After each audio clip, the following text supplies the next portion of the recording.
साथियों नमस्कार। गिरीश चंद पांडे पुनः आपके समक्ष एक ज्वलंत मुद्दा लेकर आया हूं।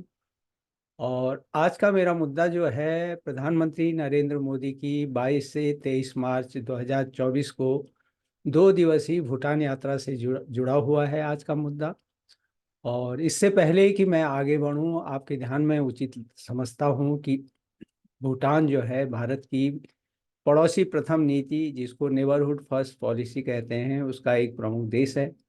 और इस नीति के तहत जो अन्य देश हैं वो पाकिस्तान है, बांग्लादेश है, नेपाल है, श्रीलंका है, मालदीव और अफगानिस्तान, चीन तथा म्यांमार भी जो है भारत की पड़ोसी प्रथम नीति में शामिल देश हैं।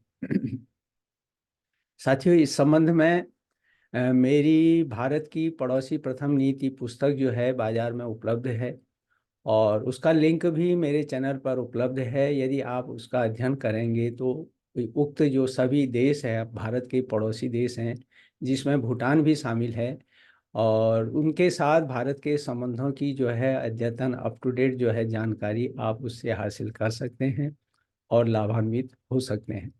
साथ ही आगे बढ़ने से पहले मेरा यह भी अनुरोध है कि यदि आपने मेरे इस चैनल को अभी तक सब्सक्राइब नहीं किया है तो कृपया कीजिएगा और शेयर भी कीजिएगा, क्योंकि कोई भी सामग्री जो मैं आपके समक्ष प्रस्तुत करता हूँ वह महत्वपूर्ण होती है और लाभप्रद जानकारी होती है। हाँ तो साथियों, भारत की जो है पड़ोसी प्रथम नीति के तहत ही दोनों देशों के बीच नियमित उच्च स्तरीय आदान प्रदान की परंपरा को बनाए रखने के लिए प्रधानमंत्री नरेंद्र मोदी की जो है भूटान यात्रा को अगर हम देखें, कई दृष्टियों से महत्वपूर्ण है, परंतु 3 कारण यहाँ पर प्रमुख हैं। और इसका जो पहला महत्व है वह यह है कि प्रधानमंत्री नरेंद्र मोदी को भूटान नरेश जिग्मे खेसर नामग्याल वांगचुक ने थिम्पू में भूटान का सर्वोच्च नागरिक सम्मान order of the Duke Gyalpo प्रदान किया। और प्रधानमंत्री मोदी जो हैं भूटान के इस सर्वोच्च सम्मान के सम्मानित होने वाले पहले विदेशी राष्ट्र प्रमुख हैं। इस प्रशस्ति पत्र में कहा गया है कि ये पुरस्कार जो हैं प्रधानमंत्री नरेंद्र मोदी के नेतृत्व में एक वैश्विक शक्ति के रूप में भारत के उभार का, जो भारत का जो इमर्जिंग जो भारत हो रहा है, जो इमर्ज हो रहा है, आगे बढ़ रहा है, उसका सम्मान करता है। और भारत के साथ भूटान के विशेष बंधन को यह सेलिब्रेट करता है। और साथियों, इस यात्रा का अगर हम दूसरा संदेश देखें, यह है कि चीन के लिए है। चीन के लिए इस रूप में है कि भारत जो है, भूटान जो है भारत के साथ खड़ा है। और तीसरा महत्व अगर हम देखें इस यात्रा का, तो यह भारत की पड़ोसी प्रथम नीति को और पुष्ट करते हुए आपसी सहयोग के नए नए क्षेत्रों की पहचान करता है, आपसी सहयोग के नए नए द्वार जो है खोलता है। क्योंकि यात्रा के दौरान हमने देखा कि प्रधानमंत्री ने भूटान के राजा जो हैं जिग्मे खेसर नामग्याल वांगचुक और भूटान के चौथे राजा जो हैं जिग्मे सिंगे वांगचुक के अलावा भूटान के प्रधानमंत्री शेरिंग टोब्गे के साथ भी आपसी हित के कई मुद्दों पर बातचीत की। और यहाँ यह भी ध्यान में लाना जरूरी है कि इससे प्रधानमंत्री की जो भूटान यात्रा थी उससे पहले भूटान के प्रधानमंत्री ने 14 मार्च 2024 से 5 दिन की भारत यात्रा की थी। और इसी वर्ष जनवरी में उन्होंने प्रधानमंत्री पद जो है संभाला था और पहली विदेश यात्रा के लिए जो है उन्होंने भारत को चुना था। तो इससे भी हम अंदाजा लगा सकते हैं कि भारत भूटान के जो संबंध हैं किस ओर जा रहे हैं। साथियों, यह एक प्रकार से हम कहें कि दोनों नेताओं की जो यात्रा है, पहले भूटान के प्रधानमंत्री की, उसके बाद और हमारे प्रधानमंत्री की जो यात्रा है, यह दोनों देशों के बीच जो है प्रगाढ़ संबंधों और अनूठी भागीदारी का हम इसको एक आदर्श उदाहरण कह सकते हैं। यहाँ गौर करने योग्य है कि भारत भूटान भागीदारी जो है विश्वास और आपसी समझदारी पर आधारित है, जिसमें दोनों देशों के लोगों के बीच संपर्क और करीबी आर्थिक साझेदारी शामिल है।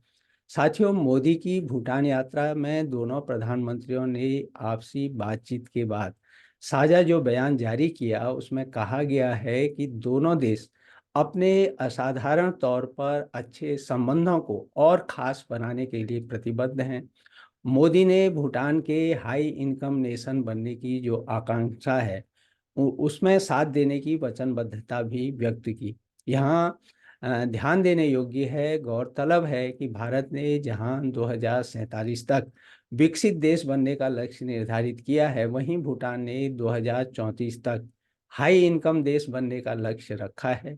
इसलिए मोदी ने इस लक्ष्य को पूर्ण करने के लिए बीबी यानी ब्रांड भूटान और भूटान बिलीव दोनों को सफल बनाने के लिए भारत की ओर से पूर्ण समर्थन प्रदान करने की प्रतिबद्धता व्यक्त की। यहाँ यह उल्लेख करना भी जरूरी है कि भारत भूटान में 1961 से प्रारंभ अब तक की 12 पंचवर्षीय योजनाओं में सतत सहयोग देता रहा है, और अब उसी क्रम में भारत ने भूटान की 13वीं पंचवर्षीय योजना के लिए उसको सहायता और आर्थिक प्रोत्साहन देने की फिर जो है अपनी वचनबद्धता व्यक्त की है।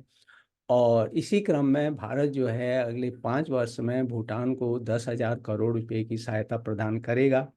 इसके अलावा भारत भूटान को पेट्रोलियम और तेल की आपूर्ति है, कृषि है और अंतरिक्ष है, खेल और युवा, औषधि उत्पादों के परीक्षण, व्यापार, ऊर्जा और उद्योग क्षेत्रों के अलावा इंफ्रास्ट्रक्चर कनेक्टिविटी की दिशा में भी जो है मदद करेगा। और इनमें सड़कें हैं, रेल है, एयर और डिजिटल कनेक्टिविटी भी शामिल है। और दोनों देशों ने इस आशय के समझौता ज्ञापनों पर मेमोरेंडम ऑफ अंडरस्टैंडिंग एमओयूज पर भी जो है हस्ताक्षर किए। युवा है, शिक्षा है, उद्यमिता और कौशल विकास के क्षेत्र में जो है द्विपक्षीय सहयोग का विस्तार करने पर भी दोनों नेताओं के बीच चर्चा हुई। और दोनों नेताओं ने जो है गेल्फू माइंडफुलनेस सिटी परियोजना, जो भारत भूटान रेलवे लाइन है, उसके साथ ही संपर्क और निवेश प्रस्तावों पर प्रगति पर भी जो है चर्चा की। और इससे न सिर्फ आर्थिक समृद्धि बल्कि विकास को भी जो है गति मिलेगी भूटान को। साथियों, भारत भूटान के बीच सहयोग या कहें कि आर्थिक साझेदारी का एक मजबूत स्तंभ जो है पनबिजली सहयोग हाइड्रो पावर है। इसलिए दोनों पक्ष 1020 मेगावाट के पुनासागसो द्वितीय हाइड्रो पावर प्रोजेक्ट की गति को देखकर जो है संतुष्ट हैं। और इसके अलावा सौर है और ग्रीन हाइड्रोजन पर भी संयुक्त रूप से भागीदारी बढ़ाने का निर्णय लिया गया। और महत्वपूर्ण बात यह है कि दोनों पक्षों ने भारत भूटान ऊर्जा भागीदारी के बारे में जारी जॉइंट विजन स्टेटमेंट का भी स्वागत किया गया। यानी ऊर्जा क्षेत्र में भारत भूटान के बीच सहयोग को और बढ़ाने के लिए जो है जॉइंट विजन स्टेटमेंट भी जो है जारी किया गया। साथियों, साझा बयान में दोनों देशों ने रेल लिंक की दिशा में हुई काम की प्रगति से के प्रति भी संतोष व्यक्त किया। और ये दो लिंक जो हैं, एक तो बनारहट पश्चिमी बंगाल बनारहट पश्चिमी बंगाल में जो है वह समझ से भूटान, बनारहट से समझ से, और कोकराझार गेल्फो से ये दोनों जो हैं, ये दो लिंक हैं बनारहट से समझ से और कोकराझार से गेल्फो। तो मोदी ने थिम्पू में भारत सरकार की सहायता से बने 150 बिस्तरों वाले अत्याधुनिक अस्पताल ग्याल्सू सेन जेटसन पेमा मातृ एवं शिशु अस्पताल का भी जो है उन्होंने उद्घाटन किया। तो यह स्वास्थ्य क्षेत्र में भूटान को दी गई जो है एक महत्वपूर्ण पहल कदमी हम इसको भारत की ओर से कह सकते हैं। साथियों, यहाँ पर हम भारत भूटान दोस्ती के बीच जो है चीनी फैक्टर पर भी नज़र डालना आवश्यक समझते हैं, क्योंकि मोदी की यह यात्रा ऐसे समय में हुई जब चीन और भूटान अपने सीमा से जुड़े मुद्दे सुलझाने में लगे हुए हैं। इस प्रकार यह यात्रा जो है हिमालय में चीन के ग्रे जोन युद्ध में पर एक बार फिर ध्यान केंद्रित करती है। ग्रे जोन युद्ध की जब हम बात करते हैं तो इसका मतलब यह है कि यह ग्रे जोन युद्ध जो है संघर्ष के ऐसे रूप को संदर्भित करता है जिसमें ऐसी कार्रवाइयां हैं जो पारंपरिक युद्ध की सीमा से नीचे आती हैं, यानी उसमें पारंपरिक कोई युद्ध नहीं है, इसमें विरोधी प्रत्यक्ष युद्ध में शामिल हुए बिना अपने लक्ष्यों को प्राप्त करने के लिए और साइबर हमले, आर्थिक जबरदस्ती और छद्म संघर्ष जैसी रणनीति अपनाता है। और इससे क्या होता है, अंतर्राष्ट्रीय सुरक्षा तथा स्थिरता के लिए बड़ी चुनौतियां उत्पन्न होती हैं। गौर करने योग्य है कि ग्रे जोन युद्ध टूलकिट में चीन जो है दूसरे देशों को अपने दबाव में लाने के लिए सैन्य बलों का इस्तेमाल नहीं करता। यह उसकी कुत्सित जो विस्तारवादी नीति है उसका एक रूप है, जो वह कानूनी, राजनीतिक, राजनयिक, आर्थिक और मनोवैज्ञानिक उपायों के जरिए करता है और किसी दूसरे देश की जो सीमा की जो यथास्थिति है उसको बदलने का प्रयास करता है।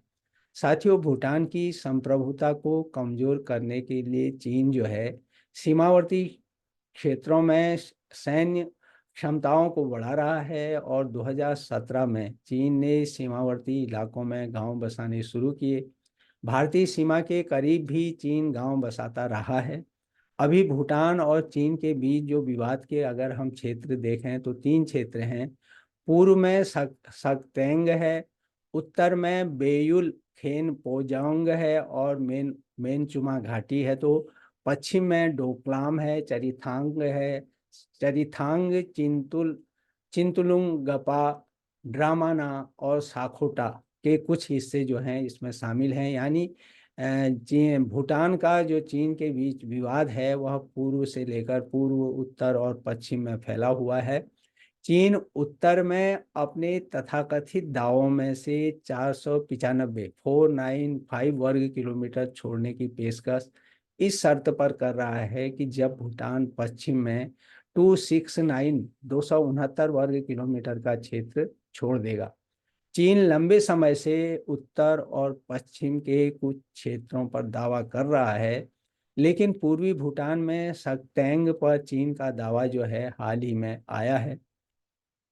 साथियों, द प्रिंट की रिपोर्ट की को अगर हम देखें तो उसके मुताबिक 2016 तक सीमा वार्ता के 24वें दौर की बातचीत में कभी भी चीन ने इसका मुद्दा नहीं उठाया था। जून 2020 में पहली बार संगतेंग को विवादित क्षेत्र घोषित किया गया। इस प्रकार चीन जो है अंतर्राष्ट्रीय स्तर पर मान्यता प्राप्त मानदंडों और संधियों की जो है लगातार उपेक्षा करता रहा है। स्वाभाविक है कि इससे भारत पर भी असर पड़ना लाजिमी है, क्योंकि चीन और भूटान जो हैं दोनों भारत के पड़ोसी देश हैं।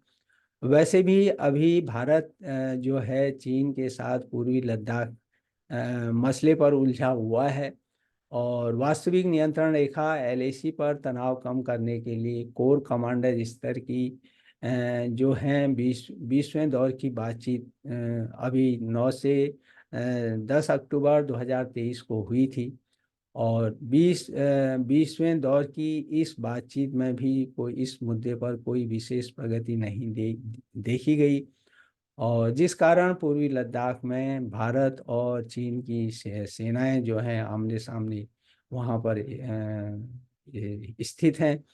तो इन परिस्थितियों में हम यही उम्मीद करें कि भारत और भूटान के साथ जो चीन का सीमा विवाद चल रहा है वह शीघ्र सुलझे और भारत की पड़ोसी प्रथम नीति को और बल मिले, क्योंकि आखिरकार दोनों ही भारत की पड़ोसी प्रथम नीति के प्रमुख देश हैं। तो यही मेरा साथियों आज का मुद्दा था जो मैंने आपके साथ शेयर किया और अपनी टिप्पणी अवश्य दें, पसंद नापसंद दोनों का मैं स्वागत करता हूं। तो इन्हीं शब्दों के साथ मिलता हूं आपसे किसी और नए ज्वलंत मुद्दे पर। तब तक आप सुखी रहिए, स्वस्थ रहिए, प्रसन्न चित्त रहिए, लेकिन मेरे आने वाले ज्वलंत मुद्दे का हमेशा ही बेसब्री से इंतजार करते रहिए। तो एक बार पुनः नमस्कार।